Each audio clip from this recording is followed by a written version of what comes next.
اعوذ باللہ من الشیطان الرجیم بسم اللہ الرحمن الرحیم۔ معزز ناظرین السلام علیکم ورحمۃ اللہ وبرکاتہ۔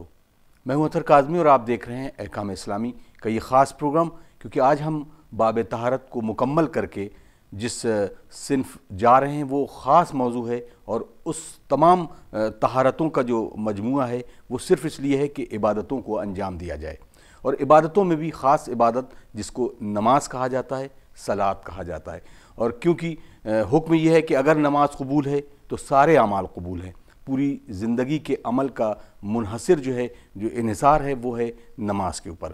تو ناظرین اکرام، آج ہم نماز کے احکام، اور بہت ساری چیزیں ایسی بھی ہیں کہ جو نماز میں بہت چھوٹی سی چیزیں ہیں لیکن ہم اس کو فراموش کر جاتے ہیں۔ آج اس موضوع پر تفصیل سے گفتگو ہوگی، اور ہمارے ساتھ اس وقت اسٹوڈیو میں موجود ہیں حجت الاسلام والمسلمین علی جناب مولانا مصطفیٰ علی خان ادیب الہندی صاحب قبلہ۔ آئیے ناظرین استقبال کرتے ہیں اور اس گفتگو کا آغاز کرتے ہیں۔ السلام علیکم آغا۔ علیکم السلام ورحمۃ اللہ۔ آغا، جس طریقے سے نماز پوری سارے طہارت کا جو ماحصل ہے وہ ہے کہ عبادتوں کو کیسے انجام دیا جائے، اور یقیناً سب سے افضل ترین جو عبادت ہے وہ ہے نماز۔ تو نماز کے موضوع پہ ہم چاہتے ہیں کہ تفصیل سے جو واجب نمازیں ہیں اور ان نمازوں کے احکام کو ہم ایک کے بعد ایک ڈسکس کریں۔ تو سب سے پہلا سوال یہ ہے کہ واجب نمازوں کے بارے میں آپ اگر بتا دیں تو بہت بہتر ہے۔ اعوذ باللہ من الشیطان الرجیم، بسم اللہ الرحمن الرحیم، الحمدللہ رب العالمین، وصلی اللہ علی سیدنا محمد وآلہ الطیبین الطاہرین۔ بے شک نماز افضل ترین عبادات میں سے ہے، اور روایات جس کی طرف آپ نے اشارہ فرمایا کہ اگر نماز قبول ہے تو تمام چیزیں قبول ہیں، اگر نماز رد کر دی گئی تو پھر تو باقی اعمال بھی رد کر دیے جائیں گے۔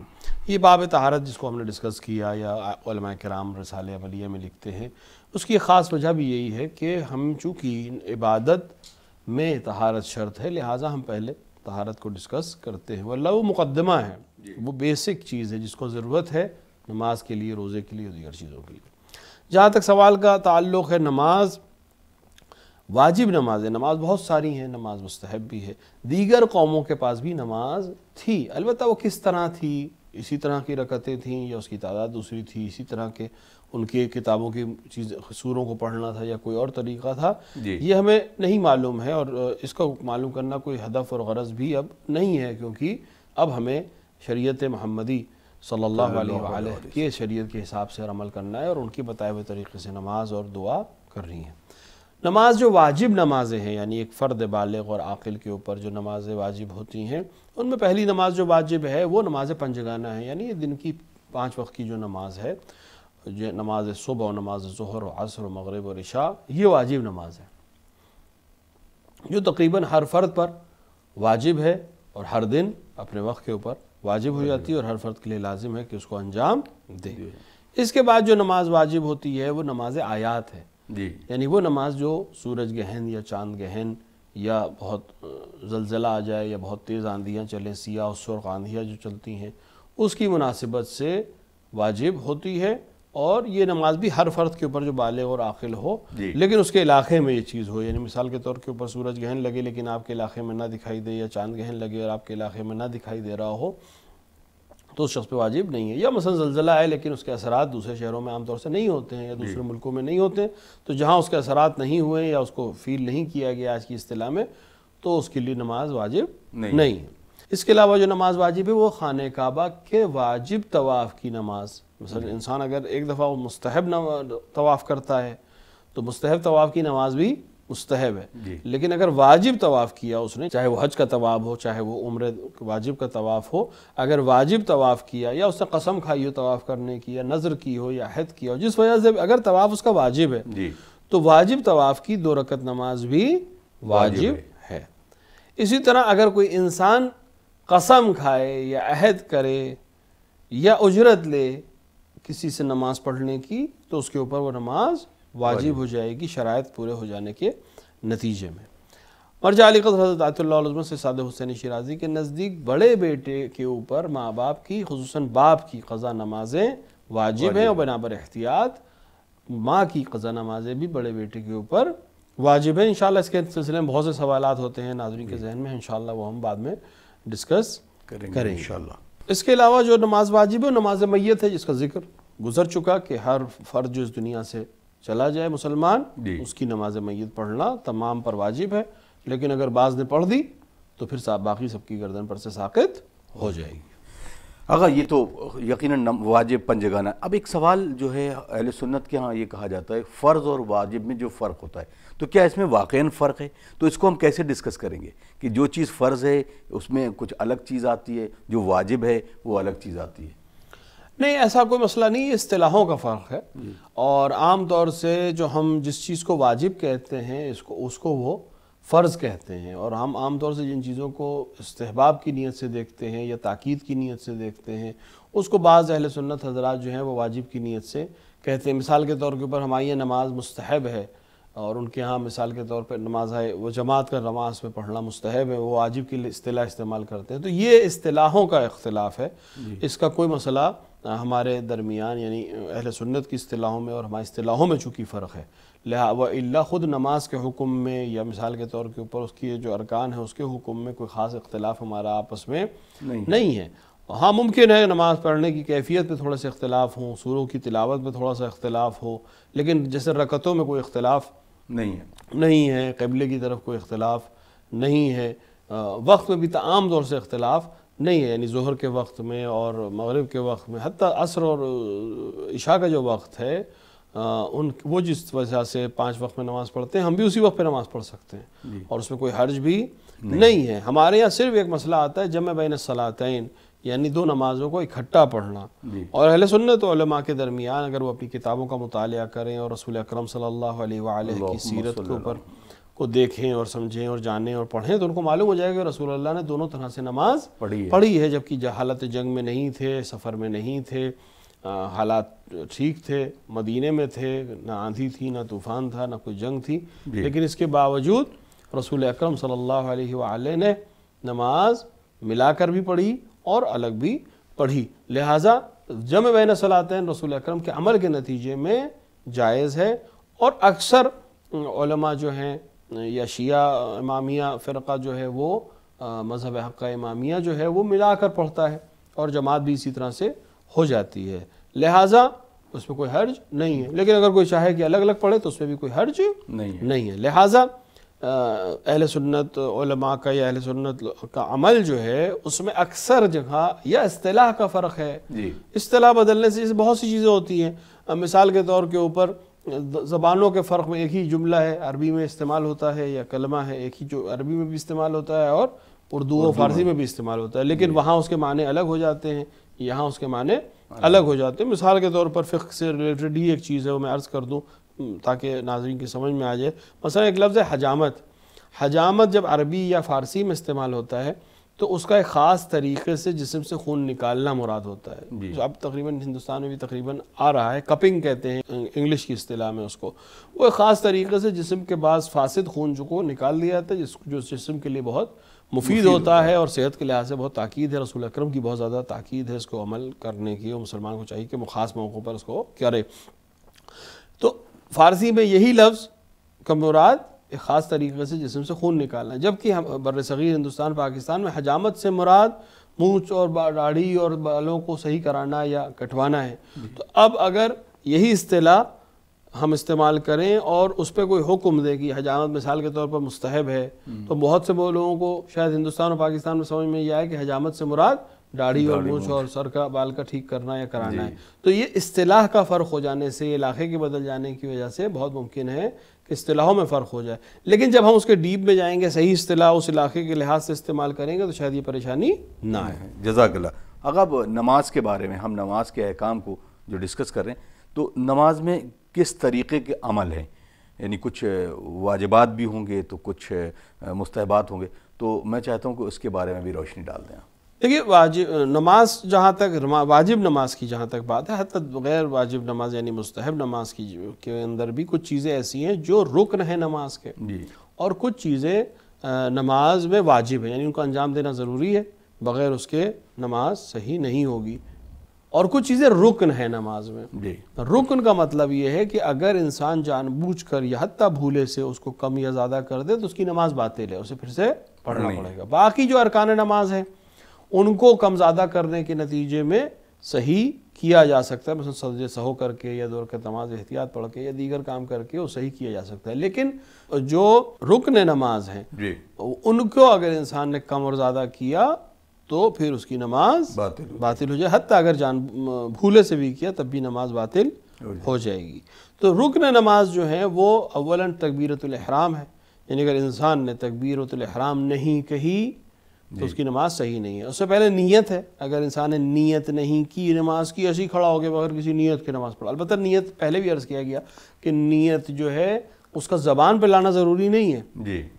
اب بس ہمیں معلوم ہو ہم کیا کر رہے ہیں. ہم 2 رکعت صبح کی نماز پڑھ رہے ہیں، ہم 4 رکعت ظہر کی نماز پڑھ رہے ہیں، ہم 4 رکعت عصر کی نماز پڑھ رہے ہیں، ہم مغرب کی نماز پڑھ رہے ہیں، ہم عشاء کی نماز پڑھ رہے ہیں، ہم کون سی نماز پڑھ رہے ہیں، ذہن میں یہ ہونا ضروری، یہ کافی ہے. بس نیت، لیکن نیت ہو جائے ایسی مصلی پہ کھڑے ہو کہ اللہ اکبر کہہ دینے سے نہیں، لیکن ہمیں نیت ایک بار اس اپنے آپ کو آمادہ کرنا کہ ہم نماز پڑھنے جا رہے ہیں اور یہ نماز صبح کی نماز ہے یا ظہر کی نماز ہے، یہ نماز صبح کی نماز ہے، ظہر کی نماز ہے، کون سی نماز ہے، بس یہ ذہن میں خطور کر دینا ہی کافی ہے. اسی کو نیت کہتے ہیں. تو نیت ضروری ہے. تکبیرۃ الاحرام وہ تکبیر جو سب سے پہلی تکبیر کہی جاتی ہے وہ رکن ہے، اگر اس کو چھوڑ دیا تو نماز صحیح نہیں ہوگی.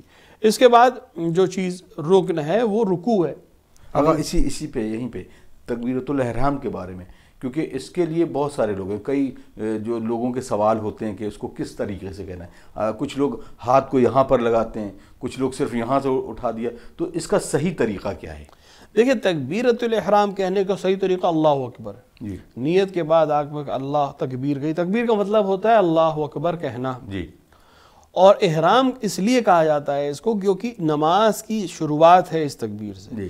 جب تک آپ نے تکبیر نہیں کی آپ بہت سی چیزوں کو کرنے کے لیے آزاد ہیں. آپ ٹہل سکتے ہیں، آپ گھوم سکتے ہیں، آپ بات کر سکتے ہیں، آپ کھانا کھا سکتے ہیں، بہت سے کام کر سکتے ہیں جو جائز ہیں، کوئی حرج نہیں ہے ان کو کرنے میں. جیسے ہی آپ نیت کر کے تکبیرۃ الاحرام کہتے ہیں ویسے ہی بہت سی حلال چیزیں آپ پر حرام ہو جاتی ہیں. مثلا آپ گھوم نہیں سکتے، آپ ٹہل نہیں سکتے، قبلہ کا رخ نہیں موڑ سکتے، کھا نہیں سکتے، پی نہیں سکتے، بغیر طریقے کے بیٹھ نہیں سکتے، بات نہیں کر سکتے، یہ سب جائز ہے. لیکن جیسے ہی آپ نے اللہ اکبر کہا نماز کی نیت سے ویسے ہی یہ حلال کام آپ پر حرام ہو گئے. اس لیے تکبیرۃ الاحرام اس کو کہتے ہیں. یعنی اس تکبیر کے بعد اب بہت سی چیزیں حرام ہو گئیں. جیسے ہی وہ نماز جب تک والسلام علیکم ورحمۃ اللہ نہیں کہیں گے تب تک یہ چیزیں ہم پر جائز نہیں ہوں گی. لہٰذا اس کو تکبیرۃ الاحرام کہتے ہیں. یہ اپنے آپ کو احرام میں لانا، جیسے حاجی اپنے آپ کو احرام میں لاتا ہے ویسے اس تکبیر کے ذریعے سے نمازی اپنے آپ کو احرام کی حالت میں لے آتا ہے. جی. اب اس کے اندر استحباب ہے، مستحب ہے، مؤکد ہے کہ انسان جب تکبیرۃ الاحرام کہے تو اپنے ہاتھوں کو بلند کرے اس حد تک کہ اس کے انگوٹھے اس کی کان کی لووں تک پہنچ جائیں. اب یہ کہ کوئی آدمی لووں کو پہلے سے ٹچ کر کے رکھے یا اپنے آپ کو ہاتھ کو اوپر لے جائے اور اس کے بعد وہاں تک پہنچائے، اس میں کوئی حرج نہیں. لیکن بہتر یہ کہ تکبیر کہتے وقت ہاتھوں کو بلند کرے اور کان کی لو تک پہنچائے. لو تک پہنچانے کا یہ مطلب نہیں ہے کہ آپ حتماً اس کان کو چھوئیں، اس ہائٹ تک پہنچنا مقصد ہوتا ہے. اور یہاں تک ہاتھ لانے سے وہ مستحب عمل نہیں ہو پائے گا، لیکن کوئی حرج نہیں ہے. نماز اس کی صحیح ہے، اس کی تکبیر بھی صحیح ہے. یہ مستحب عمل ہے، ساتھ میں عمل ہے کہ جب انسان تکبیرۃ الاحرام کہے تو اپنے ہاتھوں کو بلند کر کے کان کے پاس تک لے جائے. لہٰذا لیکن جب تکبیر کہے تبھی کرے یہ کام. بہت سے لوگ پہلے سے ہاتھ کر لیتے ہیں پھر ہاتھ کو نیچے لاتے ہیں، اس سے بہتر عمل یہ کہ جب تکبیر کہنا شروع کرے تب ہاتھوں کو اٹھائے اور پھر ہاتھ کو نیچے لائے، وہ زیادہ مناسب طریقہ ہے. لہٰذا ہاتھ کو کم یا زیادہ اٹھانا مسئلہ نہیں، لیکن اگر مستحب عمل کرنا چاہتے ہیں اور اس کا ثواب لینا چاہتے ہیں تو بالکل صحیح طریقے سے انجام دینا چاہیے. اور وہ صحیح طریقہ یہ کہ تکبیر کہتے ہیں وہ ہاتھوں کو کان تک لے جائیں اور پھر ہاتھ کو نیچے لائیں اور اس کے بعد پھر ذکر شروع کریں. اگر اس میں اکثر سننے یہ آیا کہ ایک میں خود سن رہا تھا خطبہ جمعہ میں، تو جو عالم دین تھے انہوں نے کہا کہ وہ جب تکبیرۃ الاحرام کہتے ہیں تو آپ کو بالکل ساکت رہنا ہے اور اس سے پہلے ہاتھ کو نیچے نہیں ہلانا، موو نہیں کرنا ہے، بالکل اپنے بدن کو نہیں ہلانا ہے، اور اگر آپ نے ہلا دیا تب بھی نماز باطل ہو جائے گی. تو اس کے بارے میں کیا حکم شرعی ہے؟ دیکھیں بدن کو نہ ہلانا اپنے آپ میں نماز میں بہتر یہ کہ انسان ساکت سکون کی حالت میں رہے جس وقت وہ کوئی ذکر کر رہا ہو. جی. مثال کے طور پر صرف ایک ذکر ہے جس میں اگر بدن حرکت میں ہو تو کوئی حرج نہیں ہے، وہ بحول اللہ کا ذکر ہے جب ہم 2 سجدے کے بعد اٹھتے ہیں، کھڑے ہوتے ہیں اگلی رکعت پڑھنے کے لیے. اس کے علاوہ جتنے ذکر ہیں، چاہے وہ سورہ حمد اور چھوٹے سورے کی تلاوت ہو یا رکوع میں ذکر ہو یا سجدے میں ذکر ہو یا تشہد ہو یا سلام ہو یہ جتنے ذکر ہیں اس میں بہتر یہی ہے اور طریقہ یہی ہے کہ آپ کا جسم سکون کی حالت میں ہونا چاہیے. اور اگر آپ کا جسم ہل رہا ہوگا اور موومنٹ میں آپ یہ ذکر کریں گے تو ذکر باطل ہو جائے گا, لہٰذا آپ کو پھر سے ذکر کرنا چاہیے. یا تکبیر اگر کہی اور موومنٹ میں تھا تو انسان کو پھر سے تکبیر کہنا چاہیے. لیکن موومنٹ سے مراد یہ کہ باقاعدہ موومنٹ ہو. بہت دفعہ ہوتا ہے کہ انسان کا جسم تھوڑا سا ہلتا ہے یا تکبیر کہتے ہوئے اس کے جسم میں تھوڑا سا موومنٹ آ جاتا ہے, اس میں کوئی حرج نہیں ہے. مراد موومنٹ سے یہ کہ اچھا خاصا موومنٹ کے لوگ دیکھنے والے کو یہ لگے کہ یہ جسم ہل رہا ہے باقاعدہ, اس کو ابھی سکون کی حالت میں نہیں ہے. لہٰذا مراد سکون سے یہ ہے کہ جسم میں بہت زیادہ جنبش نہ ہو, بہت زیادہ موومنٹ نہ ہو, بلکہ آپ سکون کی حالت میں ہوں. بہت سے لوگ رکوع میں گئے ابھی پہنچے نہیں صحیح سے بدن اور سبحان اللہ سبحان اللہ سبحان اللہ کہنا شروع کر دیے, یہ صحیح نہیں ہے. آپ رکوع میں جائیں, باڈی جب سٹل ہو جائے حالت رکوع میں تب ذکر پڑھیں. اسی طرح جب اٹھیں تب ذکر پڑھیں, یعنی جب اٹھ کے سٹل ہو جائے باڈی تب سمع اللہ کہہ کر مثال کے طور پر سجدے میں جائیں. جب سجدے میں باڈی پہنچ جائے, سارے ارکان سجدہ ساتوں زمین کے اوپر صحیح سے رکھ دیے جائیں, باڈی سٹل ہو جائے, تب ذکر سجدہ کریں. اگر اس طرح نہیں کریں گے تو پھر نماز کا کوئی فائدہ نہیں ہے اور نماز باطل ہو جائے گی اگر اس کو بالکل صحیح سے انجام نہیں دیا. ایک دفعہ ہے کہ آپ کے پہلے سے بول دیا لیکن آپ چپ ہو گئے, دوبارہ آپ کی باڈی سٹل ہوئی, پھر سے آپ نے ذکر کر لیا تو کوئی حرج نہیں ہے. پہلے شروع کر دیا تھا ذکر, بعد میں خیال آیا کہ جسم ابھی موومنٹ میں تھا, آپ نے صحیح کر لیا, کوئی حرج نہیں ہے. لہٰذا وہ جو عالم دین نے خطبے میں کہا ہوگا ان کی مراد یہی رہی ہوگی کہ جسم آپ کا سکون کی حالت میں ہو. اب بالکل 1% بھی موو نہ کرے اور باطل ہو جائے کہ اتنی سختی کی ضرورت نہیں ہے, لیکن کوشش کریں کہ سکون اور اطمینان خشوع خضوع کے ساتھ بارگاہ خداوندی میں حاضر ہو کر انجام دیں. سبحان اللہ. اگر ہم رکن کی بات کر رہے تھے کہ وہ واجب ارکان جو ہیں جس کو رکن کہتے ہیں وہ کون کون سے, تو میں عرض کیا تھا کہ رکن پہلی چیز ہو گئی نیت, دوسری چیز ہو گئی تکبیرۃ الاحرام, تیسرا قیام متصل برکوع. قیام متصل برکوع جو ہے وہ قیام ہے کہ رکوع سے پہلے تھوڑا سا بدن کو رکنا چاہیے, یہ رکن ہے. یعنی اگر انسان مثال کے طور پر یہ اس کی ضرورت پڑتی ہے جب انسان جماعت میں شامل ہو رہا ہو اور امام مثلا رکوع میں چلا گیا ہو, ورنہ قیام متصل بھی جو رکوع ہے وہ عام طور سے اگر انسان جب خود سے نماز پڑھ رہا ہے تو عام طور سے چونکہ ذکر کرے گا ہی, سورہ حمد پڑھے گا, چھوٹا سورہ پڑھے گا, تو اب پھر رکوع میں جائے گا تو اس کا قیام اتنا ہے کہ اس نے سورہ حمد پڑھا اور دوسرا سورہ پڑھا پھر رکوع میں گیا. لیکن مثال کے طور پر ایک انسان جماعت میں شریک ہونا چاہتا ہے اور دیکھا کہ امام جو ہے اس کے پہنچتے پہنچتے رکوع میں چلا گیا, تو تکبیر کہے گا فوراً رکوع میں نہ جائے, بلکہ تکبیر کہنے کے بعد تھوڑا سا اپنے جسم کو سکون دے کہ کہا جائے کہ ہاں اس نے قیام کیا ہے, اب رکوع میں جائے. تو یہ قیام متصل برکوع یہ رکن ہے. جو انسان خود سے فرادہ پڑھ رہا ہے عام طور سے وہ یہ اس چیز کو حاصل کر لیتا ہے. جو انسان جماعت میں جلدی سے داخل ہونا چاہ رہا ہے اور امام رکوع میں چلا گیا ہے, اس کو اس چیز کا خیال رکھنا زیادہ ضروری ہے. لہٰذا قیام متصل برکوع جو ہے وہ ضروری ہے, اور اگر اس کو انجام نہیں دیا تو پھر نماز باطل ہو جائے گی. اسی طرح دونوں سجدے جو ہیں وہ رکن ہیں, یعنی اگر دونوں سجدے میں کم زیادہ کر دے, مثال کے طور پر 2 کی جگہ 4 سجدے کر دے یا دونوں سجدے ہی نہ کریں تو پھر اس کی نماز صحیح نہیں ہوگی. یہ وہ چیزیں ہیں جو واجب ہیں, یعنی رکن ہیں نماز کا, اگر ان کو آگے پیچھے کیا تو نماز باطل ہو جائے گی. باقی چیزیں جو ہیں وہ نماز کی شرط ہے یا واجبات نماز میں سے ہے. واجبات نماز میں ہے قرأت, مثلا باقی رکن تو ہیں ہی, الگ سے جو چیزیں ہیں وہ قرأت ہے, یعنی سورہ حمد کا پڑھنا اور چھوٹے سورے کا پڑھنا. رکوع ہے, اس کے ساتھ ساتھ آپ کے عرض ہو ذکر رکوع ہے, اور دو سجدے کے علاوہ جو بیچ میں ہم سکون کی حالت میں بیٹھتے ہیں, یہ نماز کے بیچ میں واجبات ہے. لیکن اس کو کم و زیادہ کرنے سے کوئی نقصان نہیں ہوتا اگر جان بوجھ کے نہ کیا ہو. اگر جان بوجھ کے کرے گا تو نماز باطل ہو جائے گی, لیکن اگر بھولے سے ہو جائے تو کوئی حرج نہیں ہے. تشہد ہے, سلام ہے, ترتیب ہے, موالات ہے. تشہد کا مطلب وہی جو تشہد ہم پڑھتے ہیں, سلام جو پڑھتے ہیں دوسری اور چوتھی اور آخری رکعت میں. ترتیب کا مطلب یہ کہ ترتیب سے انجام دے گا, یعنی پہلے نیت کرے گا, پھر تکبیر کہے گا, پھر قرأت کرے گا, پھر رکوع میں جائے گا, اس کے بعد اٹھے گا, پھر سجدے میں جائے گا, اور اس کے بعد اٹھ کے دوسری رکعت پڑھے گا. یہ ہے ترتیب. موالات کا مطلب ہے پے در پے کام انجام دینا.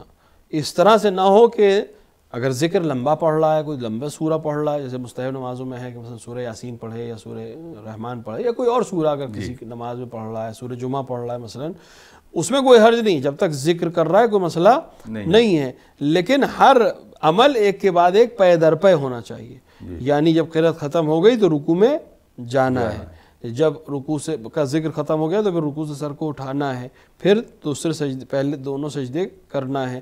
تو یہ سب ایک کے بعد ایک ہونا چاہیے کہ انسان کو لگے کہ ہاں شکل نماز کر رہا ہے، یہ انسان نماز پڑھ رہا ہے. لیکن اگر آپ قیام کر کے مثال کے طور پر قیادت کر کے اتنی دیر کھڑے رہیں خاموشی سے کہ نہ رکوع میں جا رہے ہیں نہ کوئی اور ذکر پڑھ رہے ہیں، تو پھر یہ نماز کی موالات کو توڑ دے گا. موالات کا مطلب ہے ایک کے بعد ایک عمل انجام دیا جائے اور صحیح طریقے سے انجام دیا جائے.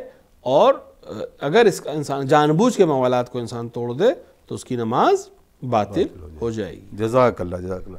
اگر وقت ختم ہو گئے، کچھ اور ٹاپکس میں انشاءاللہ اگلے ایپیسوڈ میں گفتگو ہوگی.